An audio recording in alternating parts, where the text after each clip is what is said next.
உங்கள் அனைவருக்கும் என்னுடைய அன்பான வணக்கம். இனிமே நீங்க கவலைப்பட வேண்டாம். உங்களை இன்னும் கவனிச்சுக்கத்தான் இந்த அன்பு கரங்கள் திட்டத்தை தொடங்கி இருக்கிறோம். நான் இருக்கேன். உங்களை பத்திரமா பார்த்துப்பேன். இன்னைக்கு ரொம்ப முக்கியமான நாள். பேரறிஞர் அண்ணாவுடைய பிறந்த நாள். நம்ம தாய் நிலத்துக்கு தமிழ்நாடுன்னு பெயர் சூட்டின தமிழ் தாயின் தலைமகன் அவருடைய பிறந்த நாள். ஏழையின் சிரிப்பில் இறைவனை காண்போம். திராவிட மாடல் ஆட்சிக்கு இலக்கணம் எழுதிய மாபெரும் தலைவருடைய பிறந்த நாள். இன்று இந்த திட்டத்தை தொடங்கி வச்சு இங்கே பேசின குழந்தைகளுடைய சிரிப்பு தான் அண்ணா அவர்களுக்கு நாங்கள் செலுத்துகிற மரியாதை. மிகுந்த மனநிறைவும் மகிழ்ச்சியும் நடந்துகிட்டு இருக்கிறேன். திராவிட மாடல் என்றால் எல்லோருக்கும் எல்லாம் எளிமையான விளக்கம் சொல்லிடலாம். ஆனா எல்லாருக்கும் எல்லாம் கிடைக்க உழைக்கிறதும் பாடுபடுறதும் எளிதானதல்ல. இந்திய சமூக சூழல்ல இவங்களுக்கெல்லாம் எதுவுமே தெரியாது, தெரியக்கூடாதுன்னு ஒதுக்கப்பட்ட சாமானிய மக்களுடைய எழுச்சி தான் திராவிட இயக்கம். அதனாலதான் மக்களுடைய மக்களா, மக்களுடைய குரலா திராவிட முன்னேற்ற கழகம் இன்றைக்கு ஒழிச்சுக்கிட்டு இருக்கு. மக்களுடைய தேவைகளை, இந்த சமூகத்துக்கு தேவையான மாற்றங்களை ஆட்சி பொறுப்பை பயன்படுத்தி இன்றைக்கு நாங்கள் செஞ்சுக்கிட்டு இருக்கிறோம். அரசியல் என்பது மக்கள் பணி, அது கடுமையான பணி. எங்களை பொறுத்த வரைக்கும் இங்க சொகுசுக்கு இடம் இல்லை. நீங்களே பார்த்துக்கிட்டு இருப்பீங்க. காலையில ஒரு இடத்துல மக்கள் கூட பேசிக்கிட்டு இருப்பேன். ஈவினிங்கு பல நூறு கிலோமீட்டர் கடந்து இன்னொரு ஊர்ல, இன்னொரு பகுதியில் மக்கள் கூட இருப்பேன். இந்த உழைப்பைத்தான் தந்தை பெரியார், பேரறிஞர் அண்ணா, முத்தமிழ் கலைஞர் ஆகியோர் எங்களுக்கு கத்து தந்திருக்கிறாங்க. இப்படி எப்பவும் மக்களோட மக்களா இருக்கிற காரணத்தினாலதான் கடைகோடி மனிதருக்கும் என்ன தேவைன்னு பார்த்து பார்த்து எங்களால செய்ய முடியுது. அரசியல்னா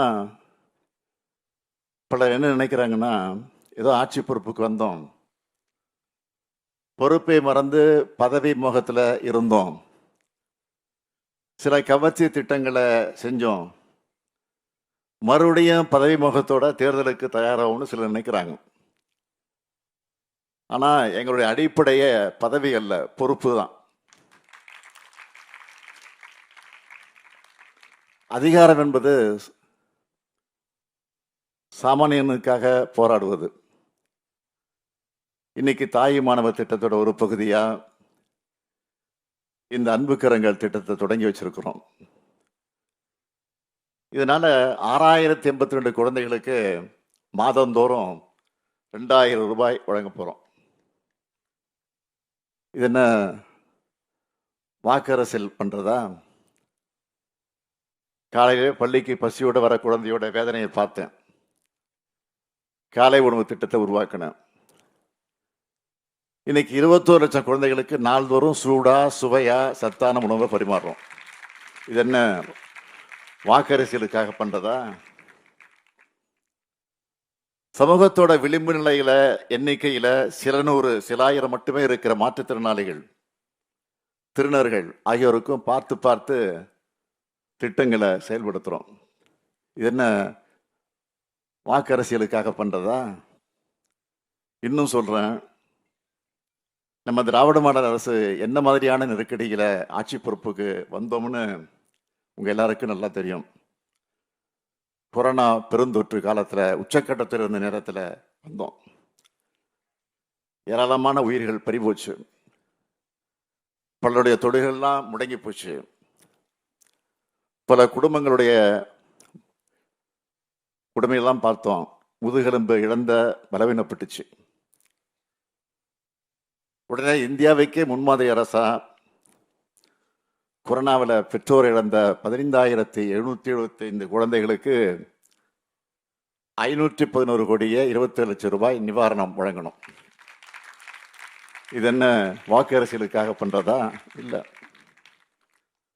கொரோனாவில் பெற்றோர் இருவரையும் இழந்த குழந்தைகளுக்கு மாதந்தோறும் 3,000 ரூபாய்ன்னு 2021 1148 குழந்தைகள், 2022 1112 குழந்தைகள், 2023 1012 குழந்தைகள்னு 3 ஆண்டுகளுக்கு நிதி உதவி வழங்கணும். இது என்ன வாக்கு அரசியலுக்காக பண்றதா? இல்லை. சமூக சேவை இல்லங்கள் மற்றும் அரசு குழந்தைகள் இல்லங்களில் தங்கியிருக்கக்கூடிய 1400 பெண் குழந்தைகளுக்கு தற்காப்பு மற்றும் விளையாட்டு பயிற்சிகள் வழங்குகிறோம். இது என்ன வாக்கு அரசியலுக்காக பண்றதா? இல்லை. சிறப்பு தத்தெடுப்பு நிறுவனங்கள் இருக்கிற ஊட்டச்சத்து குறைபாடுகள், அந்த குறைபாடுள்ள குழந்தைகளுக்கு தாய்ப்பால் வழங்க அனைத்து சிறப்பு தடுப்பு நிறுவனங்களையும் தத்தெடுப்பு நிறுவனங்களையும் தாய்ப்பால் வங்கியோடு இணைச்சிருக்கிறோம். இது என்ன வாக்கு அரசியலுக்காக பண்றதா? இல்லை. இப்படி ஏராளமான திட்டங்களை, முன்னெடுப்புகளை எங்களால் பட்டியலிட்டு சொல்லிக்கொண்டே இருக்க முடியும். இதுக்கும் வாக்கு அரசியலுக்கு என்ன தொடர்பு இருக்கு? வாக்கு என்பது மக்களின் நம்பிக்கையை பெறுவதற்கான அடையாளம். அந்த நம்பிக்கையை பெறும் கொள்கையும் செயல் திட்டமும் உழைப்பும் எங்ககிட்ட இருக்கு. அந்த நம்பிக்கையினால் பெறப்பட்டிருக்கும் இந்த பொறுப்பு சமூகத்தினுடைய கடைகோடி மனிதரையும் கை கொடுத்து மேலே தூக்கி விடுறதுதான் வாய்ப்பு. அந்த கையாகத்தான் என்னுடைய கை இருக்கும்னு நினைக்கிறேன். அப்படித்தான் இருந்துகிட்டு இருக்கு. பெற்றோர் வேலைக்கு போறாங்கன்னு குழந்தைகளுக்கு காலை உணவு கொடுக்கிறோம். பெற்றோரே இல்லாத குழந்தைகளை, சிங்கிள் பேரண்ட் இருக்கக்கூடிய குழந்தைகளை பார்த்துக்கணுமே என்ற எண்ணம் வந்துச்சு. அந்த அடிப்படையில் உருவானதுதான் இந்த அன்பு கரங்கள் திட்டம். இந்த திட்டத்துக்காக மாவட்ட ஆட்சியர்கிட்ட சொல்லி, பெற்றோர் இருவரையும் இழந்த குழந்தைகள், பெற்றோர்ல ஒருவர் இறந்து மற்றொருவர் கைவிடப்பட்ட குழந்தைகள், பெற்றோர்ல ஒருவர் இறந்து மற்றொரு பெற்றோர் மாற்றுத்திறனாளியாக இருப்பவரின் குழந்தைகள், பெற்றோர்ல ஒருவர் இறந்து மற்றொரு பெற்றோர் சிறையில் இருந்தா அவங்களுடைய குழந்தைகள், பெற்றோர்ல ஒருவர் இறந்து பெற்றோர் உயிருக்கு ஆபத்தான நோய்களோடு வாழ்ந்து வராங்கன்னா அவங்களுடைய குழந்தைகள்னு கணக்கெடுக்க சொன்னோம். அப்படி முதல் கட்டமா கண்டறியப்பட்ட 6,082 குழந்தைகளுக்கும் பள்ளி படிப்பை முடிக்கிற வரைக்கும் இனிமேல் மாதந்தோறும் 2,000 ரூபாய் உங்க பேங்க் அக்கௌண்ட்ல வரவு வச்சிடுவோம். உங்களுக்கு 18 வயசு ஆகிற வரைக்கும் நீங்க கல்வியை தொடர இந்த உதவித்தொகை வழங்கப்படும். நீங்க பள்ளி படிப்பை முடிச்ச பிறகு கல்லூரி கல்வி மற்றும் உரிய திறன் மேம்பாட்டு பயிற்சிகளுக்கு வழங்க உரிய நடவடிக்கைகள் எடுக்கப்படும். நீங்க எல்லோரும் படிச்சு முன்னேறி வரணும். இதுதான் என்னுடைய விருப்பம், எங்களுடைய லட்சியம். இந்த லட்சியத்திற்கு துணையாகும் நம்ம திராவிட மாடல் அரசின் கரம்தான் அன்பு கரம். நாளைக்கு நீங்க படிச்சு டாக்டரா, இன்ஜினியரா, சயின்டிஸ்டா, ஐஏஎஸ்ஆ, ஐபிஎஸ்ஆ, அதிகாரியா, அரசியல்வாதியா உயர்ந்து இந்த சமூக மக்களுக்கு சேவையாற்றணும். உங்களுடைய வெற்றி தமிழ்நாட்டோட ஹிஸ்டரியை சொல்லணும். அதுக்கு உங்களுக்கு சப்போர்ட்டா உங்க ஃப்ரெண்டா, உங்க பேரண்டா இந்த முத்துவேல் கருணாநிதி ஸ்டாலின் இருப்பேன். நன்றி, வணக்கம்.